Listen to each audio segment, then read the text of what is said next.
Voilà, c'était hier soir en Espagne, à 6 jours du scrutin législatif, débat crucial entre le socialiste José Luis Rodríguez Zapatero et son rival conservateur Mariano Rajoy. Tous les deux prétendent au poste de président du gouvernement. Vous avez pu le suivre en direct et en exclusivité sur Public Sénat hier soir. Rediffusion donc ce matin. Et pour débriefer à chaud, avec nous sur ce plateau, Jean-Pierre Bel. Bonjour. Bonjour. Vous êtes le président du groupe socialiste au Sénat, mais aussi sénateur de l'Ariège et président du groupe d'amitié France-Espagne. En face de vous, Andrés Pérez, correspondant à Paris du quotidien espagnol Público. Bonjour. Bonjour. Et puis José María Martí Font, vous êtes le correspondant d'El País, grand quotidien espagnol. Alors les sondages express à l'issue de ce deuxième débat donnent Zapatero largement vainqueur, plus de 15 à 20 points d'avance sur Mariano Rajoy. Il a gagné chez les femmes, il a gagné chez les jeunes selon les sondages. El País titre ce matin, Zapatero répond avec des propositions au catastrophisme de Rajoy. Donc pour vous aussi, il a gagné ? Bon, oui, il a gagné parce que Rajoy n'a pas gagné. À mon avis, par défaut, oui. Je crois que les débats d'hier étaient une preuve de plus de ce qui a été cette législature, ces 4 ans. N'a pas changé vraiment grand-chose. Chacun a tenu ses positions. Rajoy, la bronca qui a accompagné toute la législature pendant 4 ans, et Zapatero faisant un peu la victime, et les bons mecs qui nous aiment à tous. Et ça veut dire Rajoy n'a pas réussi à faire douter, à faire changer la donnée. C'était lui l'aspirant. C'était lui qui devait convaincre pour vous. Et lui, il n'a pas convaincu, bien sûr.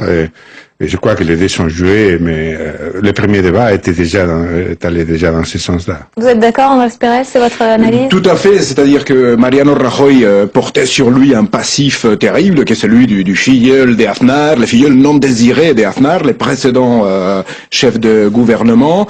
Et pourquoi moi je dirais... Désiré? Pardon? Pourquoi non désiré? Eh bien, parce qu'il y avait d'autres scénarios, on va dire, pour la suite des événements. Mais surtout, Rajoy, comme tu le dis très bien, son problème c'est qu'il arrive à ces débats et il réussit à peine à atteindre la taille des candidats, alors qu'il manque aujourd'hui 5 jours pour les élections. Il a fait un grand exploit, mais il n'a pas semblé convaincre comme il faudrait pour être chef de gouvernement. Alors Jean-Pierre Bel, le conservateur, n'a pas été convaincant pour vous non plus? Écoutez, moi, il me faut garder la réserve d'un parlementaire français, mais visiblement, pour quelqu'un qui n'est pas tout à fait étranger au débat espagnol, mais qui l'a regardé hier soir, on a vu malgré tout une grande différence entre quelqu'un qui était concentré sur des propositions, sur un message qu'il avait à faire passer, et un autre, Rajoy, qui était, lui, toujours dans la revanche, cette éternelle défiance, cette incapacité à dialoguer parce que, semble-t-il, tellement, je dirais pas haineux, mais enfin, quelque chose qui ressemble à ça. C'est la vie politique espagnole, c'est le PP qui ne... C'est différent de la vie politique française? Il y a une ressemblance. C'est que ce qui fait la force du PP, c'est qu'il n'a personne à droite. Et pour cause. Il n'y a pas de parti d'extrême droite. Et le PP restait encore aujourd'hui, en grande partie, même s'il y a des évolutions, même s'il y a des secteurs qui essayent de s'en démarquer, un parti issu du franquisme. Et ça se ressent profondément. Et on aura peut-être l'occasion d'en reparler. Lorsqu'à l'occasion de cette campagne électorale, on a vu un certain nombre d'événements, par exemple la participation des évêques qui ont voulu... C'était une première d'ailleurs, qui a appelé à voter pour le Parti populaire, qui a pris nettement position en tout cas pour le Parti populaire. D'ailleurs, oui, le Parti populaire a sous-traité chez l'Église un certain nombre de thématiques qu'il ne pouvait pas en nom propre vraiment porter, comme par exemple la lutte contre l'instruction civique à l'école, ça a été sous-traité directement à l'Église. Oui, c'est qu'il y a un débat sur la laïcité, justement, ça c'est le débat que l'Église a essayé de poser sur la table, mais je crois que l'Église a fait les pires de tous les faveurs qu'il pouvait faire au Parti populaire. C'est un cadeau empoisonné. La crainte était, c'est-à-dire, à un moment donné, la seule crainte qu'avait la gauche, les socialistes, c'était que son électorat, au contraire qu'il avait fait, ça fait 4 ans, qui a été mobilisé et qui ça a signifié la défaite du Parti populaire, restait à la maison. Mais avec l'Église et avec toutes ces propositions très, disons, réactionnaires, parce que ça serait plutôt le mot, c'est-à-dire c'est un pas en arrière vis-à-vis des libertés, etc., etc., Je crois qu'ils ont réussi à mobiliser les votants de gauche. Et pas ça, l'électorat du Parti Non, populaire, parce que paradoxalement. l'électorat du Parti populaire est très fidèle, tous les enquêtes le montrent. Et ça, à mon avis, ça c'est le grand fracas de Rajoy des grands échecs de Rajoy pendant toute cette législature, c'est qu'il n'a regardé que son électorat fidèle. Il a parlé à les siens. C'est-à-dire qu'il n'est pas allé assez au centre? Exactement. Il y a ce qui décide les élections en Espagne, c'est cette portion des centres que peut tomber d'un côté ou l'autre. Il faut tout de même, c'est vrai que cette bataille au centre est capitale en Espagne, mais il faut tout de même rappeler la profession de foi de Mariano Rajoy dans les débats, hein, où il s'est adressé directement aux votants du Parti socialiste en leur disant attention, vous êtes peut-être blessés par ce qu'il appelle les tentatives de détruire l'Espagne, hein, parce que une des thématiques centrales du Parti populaire version Rajoy, c'est dire que le Parti socialiste, à chaque fois qu'il parle avec des partis de gauche, des nationalismes périphériques, menace le modèle de l'Espagne. Donc il est parti dans une catastrophe globale. Hein. L'Espagne serait disparue depuis longtemps d'ailleurs. Et là, Rajoy a fait quelque chose qui est une innovation. Il s'est adressé directement aux votants du Parti socialiste en leur disant si vous êtes troublés par les choix de parler avec les nationalistes périphériques, vous devez venir chez nous. Ça peut marcher? Et il a repris une thématique hallucinante qui est celle de l'Espagne una grande libre, c'est-à-dire l'Espagne une grande libre, les slogans du franquisme. Je pense peut-être plus que dire il aurait dû s'adresser au centre, je pense qu'il aurait dû comprendre que l'Espagne a changé. Et que l'Espagne est aujourd'hui, d'un point de vue sociétal, par rapport au mouvement profond de la société, c'est plus l'Espagne catholique, apostolique et romaine que l'on a connue dans le passé. Et l'Espagne est devenue un pays moderne qui ressent parfaitement toutes les évolutions de société, de civilisation. Je crois qu'ils le savent dans les partis populaires. Le problème, c'est que le Parti populaire a été pris en otage par une partie du parti, ces gens qui étaient les candidats ça fait 4 ans, et ça s'est vu pendant toute la législature. Il y a beaucoup de monde qui était bien plus au centre, comme Piqué, ou comme Gallardón, le maire de Madrid, qui ont été écartés pour ces lignes, la ligne plus à droite, qui n'a jamais accepté sa défaite. Donc c'est un choix, c'est une volonté de rester à droite. Parce que, par exemple, on ne peut pas imaginer qu'on peut gagner une élection en faisant un score tellement pauvre en Catalogne comme fait le Parti populaire. Chaque fois qu'il essaye de faire ce jeu contre un nationalisme périphérique, que finalement en Catalogne c'est plutôt à droite, c'est la droite naturelle catalane, il perd encore plus de voix, parce que s'il ne fait que 6 ou 7 députés en Catalogne, on peut pas jamais gagner une élection. Alors nous avons au téléphone Jean-François Legrand, qui est sénateur UMP de la Manche et qui est secrétaire du groupe d'amitié France-Espagne. Bonjour. Bonjour. Merci d'être avec nous. Est-ce que vous trouvez que le clivage droite-gauche espagnol diffère du clivage droite-gauche en France? Oui, je crois assez fondamentalement, dans la mesure où l'Espagne est dans une démarche d'émancipation par rapport au passé. Et que les étapes se succèdent et se suivent, et que l'Espagne est de plus en plus moderne. Elle l'est déjà d'ailleurs par rapport aux autres pays européens, mais elle continue d'avoir cette démarche de sortie de son passé, de son histoire. Et là, on a effectivement une différence qui est notable par rapport à la droite ou la gauche française, et je crois pas qu'on puisse comparer. J'ai entendu les débats, j'ai entendu l'autre jour le débat entre Zapatero et Rajoy, et donc là j'ai trouvé que Zapatero avait une vision. Alors je suis désolé parce que c'est un petit peu contraire à mon opinion personnelle française, hein, je suis UMP, mais j'ai trouvé que Zapatero avait plutôt une vision nationale moderne, et que Rajoy était peut-être en train de cultiver encore quelques fleurs du passé ou quelques vertus du passé. Donc Zapatero séduit la droite française. Pardon? Zapatero séduit la droite française, finalement. Moi, je crois que la droite française est en avant-garde de l'évolution de notre société, et qu'elle est tout à fait moderne, et en ce sens, Zapatero serait plutôt en France du côté de l'UMP. Donc il pourrait rentrer au gouvernement d'ouverture. Non, mais je sais que je vais en faire hurler quelques-uns sur votre plateau. Parlons immigration, par exemple, parce qu'il y a eu un très beau moment dans les débats. Ce que j'ai trouvé tout à fait curieux, enfin, quand je dis curieux, c'est une litote, c'est le pouvoir de la copée, hein, de cette chaîne radio catholique qui appartient au clergé. Moi, je n'accepterai pas que le clergé rentre aussi fortement dans le débat politique. Un problème de laïcité, donc. Pardon ? Un problème par rapport à la laïcité ? Par rapport à la laïcité, je crois qu'on a à se prononcer par rapport à des enjeux sociétaux. Après, on a dans l'enjeu sociétal l'inspiration chrétienne ou non, ou une inspiration d'une autre nature, peu importe d'ailleurs, hein, mais que le comportement individuel de chacun d'entre nous soit porté, inspiré par une conviction personnelle, ça me paraît tout à fait sain, mais que officiellement une religion par rapport à d'autres vienne dire ce qui serait bon éventuellement pour l'Espagne, ça me rappelle, ça a des relents du passé qui me gênent. Mais Jean-François Legrand, sur l'immigration, Mariano Rajoy s'inspire librement de Nicolas Sarkozy. Il propose un contrat avec les immigrés, un contrat d'intégration, beaucoup de mesures qui ressemblent aux mesures proposées en France. Je suis tout à fait favorable à cette immigration voulue, contrôlée, organisée, mais en même temps, je voudrais que vous n'oubliez pas simplement la proposition du président de la République française sur l'Union méditerranéenne.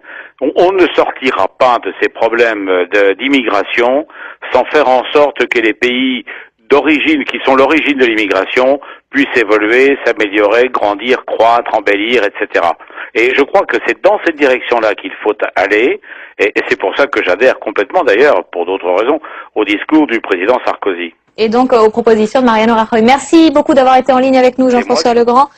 Sur l'immigration, vous vouliez en parler, Andrés Pérez ? Très brièvement, hein, mais on ne peut pas continuer à laisser dire qu'on peut renvoyer des ballons dans quelques décennies. L'Union méditerranéenne, ou l'Union pour la Méditerranée, c'est son nom officiel maintenant, c'est peut-être un très beau projet à long terme de sortie des problèmes migratoires, mais aujourd'hui des expulsions d'enfants malades en France parce qu'on doit atteindre un chiffre en violant des règlements dont l'État est les premiers à devoir respecter. Ces expulsions-là se font en France et pas en Espagne avec José Luis Rodríguez Zapatero, par exemple. En même temps, c'est pas Mariano Rajoy qui est au pouvoir. Justement, sur l'immigration, Mariano Rajoy reproche à Zapatero d'avoir été trop laxiste, d'avoir régularisé massivement. Ça c'est une... Mais est-ce que c'est possible, ça, dans le cadre européen aujourd'hui ? C'est un jeu qui est plein de mensonges, parce que les partis populaires avaient régularisé, sans le dire, d'un faisant public, comme l'a fait Zapatero d'un moment donné, des centaines de mille, ici, 50 000 plus tard, parce que ça a été un procès très long qui a commencé au commencement des années 90, où l'Espagne a reçu une quantité incroyable d'immigration, d'abord parce que la machine économique marchait très bien, et on avait besoin de travailleurs, et la différence avec la France, c'est qu'en Espagne, telle qu'elle a été envisagée, la régularisation, c'était pas l'État qui régularisait les immigrants, c'était les patrons qui le faisaient. C'est-à-dire, la règle était, si vous avez un contrat de travail, on vous donne les papiers. Alors, c'était bien sûr les patrons qui disaient, tiens, ton contrat de travail. Ça, c'était l'argument de ça a été le grand succès économique, puisque les caisses de la sécurité sociale, etc., boum. L'immigration est vue par le Parti conservateur comme une menace pour l'emploi. Ça, c'est nouveau? On rentre dans une autre période, ça c'est vrai. Il faudrait discuter une autre. Moi, je pense que le PP, la droite espagnole, a regardé de très près ce qui s'est passé en France l'année dernière, et ils ont essayé d'utiliser les mêmes ficelles et les mêmes méthodes. Sauf que dans le débat d'hier, je pense que José Luis Rodríguez Zapatero a été très bon sur cette question et a bien argumenté, comme vous venez de le dire, sur pourquoi nous avons régularisé, de quelle façon nous l'avons fait, et en même temps arrêter l'hypocrisie, parce qu'en Espagne on a toujours régularisé. Mais c'est vrai que l'Espagne a été montrée du doigt par les autres pays européens à un moment face à ces régularisations massives. C'est facile de montrer du doigt. L'Espagne est en première ligne, elle est confrontée en numéro 1 à ces problèmes qui se posaient. Et si on considère que l'immigration est un problème européen, on ne doit pas commencer à montrer du doigt l'Espagne. Donc les arguments de Nicolas Sarkozy qui ont fait élire Nicolas Sarkozy en France ne marchent pas en Espagne, puisque vous dites que Rajoy n'a pas été convaincant. Il faut tout de même rappeler qu'en Espagne, les sondages indiquent que 70% des personnes voient toujours la migration comme une richesse et économique et culturel. C'est vrai que l'Espagne est un pays d'immigration depuis beaucoup moins longtemps que la France, depuis les années 90 à peu Exactement, parce que on peut pas comparer. C'est vraiment un modèle complètement différent qui est dans une autre période de temps. Et peut-être maintenant on va rentrer dans une période où ça va devenir un problème économique, puisque le ralentissement économique qui arrive. Ça peut se passer. Mais quand même, il faut dire que ici en France, M. Hortefeux et le fameux ministère de l'immigration, de l'identité, etc., après avoir connu le système que les Espagnols ont mis en marche sur l'immigration, avec avoir vu de près tous les rapports avec les pays africains, surtout de la côte atlantique, ils sont très prêts à agir dans la même façon. Et ça, je le sais parce qu'on me l'a raconté ici du ministère. Même façon que l'Espagne, vous voulez dire? Oui, parce que l'Espagne a maintenant des contrats bilatéraux avec le Sénégal, avec le Mali, etc., etc. Avec le Maroc, notamment. Et avec le Maroc. Et c'est surtout que quand, si vous vous souvenez, dans la dernière sommet franco-espagnol, M. Sarkozy a parlé juste avant qu'il était d'accord pour des avions de répatriation, etc., etc. À Madrid, on a dit, attention, nous, on les répatrie sans faire du bruit. On va regarder justement un petit extrait du débat d'hier soir, donc sur l'immigration, un échange entre Zapatero et Rajoy. Vous n'avez absolument rien fait.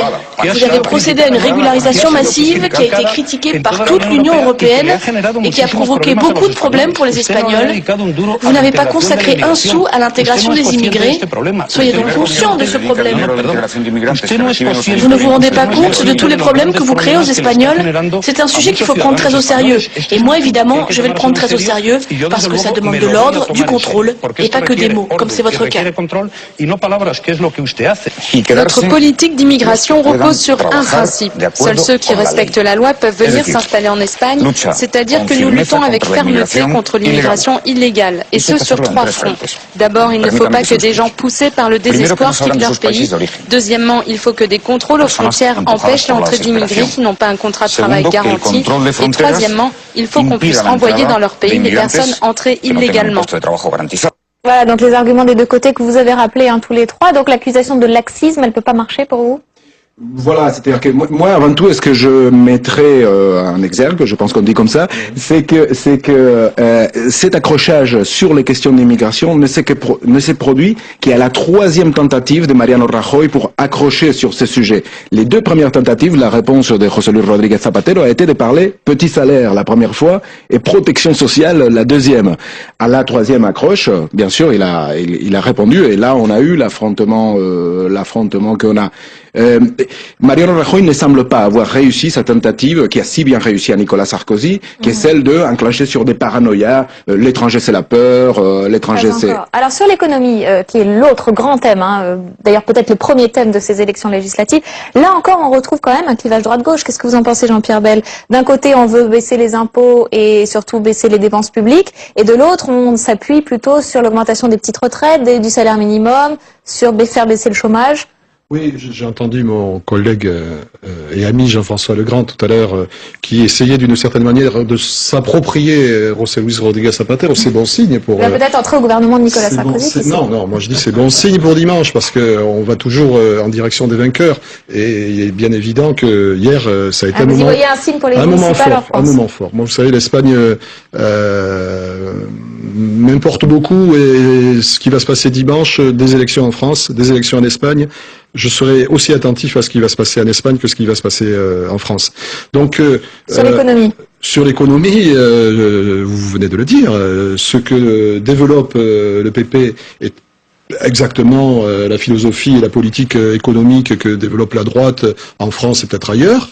Et le Parti socialiste ouvrier espagnol, la gauche espagnole, elle est sur des valeurs qui sont pour nous fondamentales, en particulier le soutien aux plus démunis et dans le fond, faire le contraire de ce que le gouvernement Sarkozy a pu faire depuis qu'il est là, c'est-à-dire d'abord faire des cadeaux aux riches et puis ensuite déclarer qu'il n'y a plus d'argent dans les caisses. Alors justement, nous sommes en ligne avec Sylvia Desassard des Montgaillard, qui est maître de conférence à l'ESSEC et à Sciences Po. Bonjour. Bonjour madame. Vous êtes en Espagne en ce moment pour suivre les élections. Merci beaucoup d'être avec nous en direct. Ce débat sur l'économie, donc Mariano Rajoy accuse José Luis Zapatero d'être trop laxiste face à ce ralentissement économique qui arrive. Pourtant, le bilan économique de Zapatero était plutôt flatteur jusqu'à la fin 2007. Quelle est votre analyse ? Alors mon analyse, c'est que s'il y a eu un consensus jusque très récemment en Espagne où la situation a été très tendue pendant 4 ans, c'est bien en économie, où aussi bien le ministre de l'économie de M. Aznar, Rodrigo Rato, que le ministre de l'économie de M. Zapatero, M. Solbes, font la même politique, qui est une politique plutôt libérale, qui a été enclenchée par les socialistes depuis l'époque de Felipe González. Ce que M. Rajoy utilise en ce moment, c'est le fait qu'il y a une décélération mondiale et que l'Espagne va en subir les conséquences et donc accuse le gouvernement Zapatero. Mais en fait, la politique qui a été menée par le gouvernement Aznar et la politique qui a été menée par le gouvernement Zapatero est la même. C'est ça, le même modèle économique de droite comme de gauche. C'est le même modèle économique. Maintenant, eux présentent des solutions différentes face à la décélération. Mais ce qui a été mené jusqu'à présent, Solbes continue la même politique que son prédécesseur. Alors attendez, Sylvia Desassard, on a une opposition au plateau.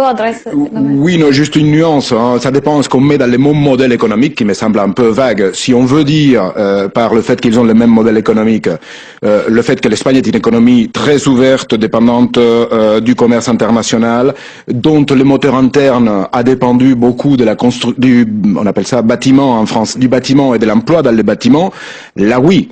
Maintenant, si on veut dire que la proposition de Mariano Rajoy de supprimer des impôts pour supprimer des dépenses et donc affaiblir des politiques sociales, et la même chose que la proposition de José Luis Rodríguez Zapatero de dire on va construire, je me rappelle plus du nombre exact, mais on va construire des centaines de milliers de places en crèche et on va accompagner la reconversion des employés du bâtiment qui forcément vont perdre leurs emplois dans les années à venir. Là, non, ce n'est pas le même modèle économique. Je suis d'accord avec vous. À partir de maintenant, mais jusqu'au 31 décembre 2007, on peut dire que les politiques étaient très proches. Maintenant, ce sont des réponses différentes vis-à-vis de la décélération générale. Et je pense que ce que dit Zapatero, c'est nos caisses sont pleines. Contrairement à ce que vous nous dites, Monsieur Rajoy, on a bien géré. C'est pas vrai qu'on a vécu uniquement de l'héritage que vous nous avez laissé. Et on va utiliser ce superávit, cet excédent, pour faire des politiques sociales. Donc c'est ça sa réponse. Un mot, André oui, juste très bref aussi pour la question du modèle économique. Les minimums des pensions vieillesse, le salaire minimum interprofessionnel qui a été relevé sous les gouvernements de José Luis Rodríguez Zapatero. Mais en fait, du fait de la pression aussi de la gauche nationaliste périphérique et de la gauche unie, hein, il faut le dire. Hein, il y a une lutte pour le vote populaire qui est aussi fort que la lutte pour le vote du centre. José María Martí. Moi, je crois que le modèle économique de l'Espagne part du dernier gouvernement González. C'était Solbes qui l'a mis en marche. Je suis totalement d'accord avec Sylvie Desassard. Et Rato l'a continué et Solbes l'a repris. Quand on parle de la dérégularisation du marché du travail a été faite dans les périodes 93-96. Et ça, c'est comme modèle économique.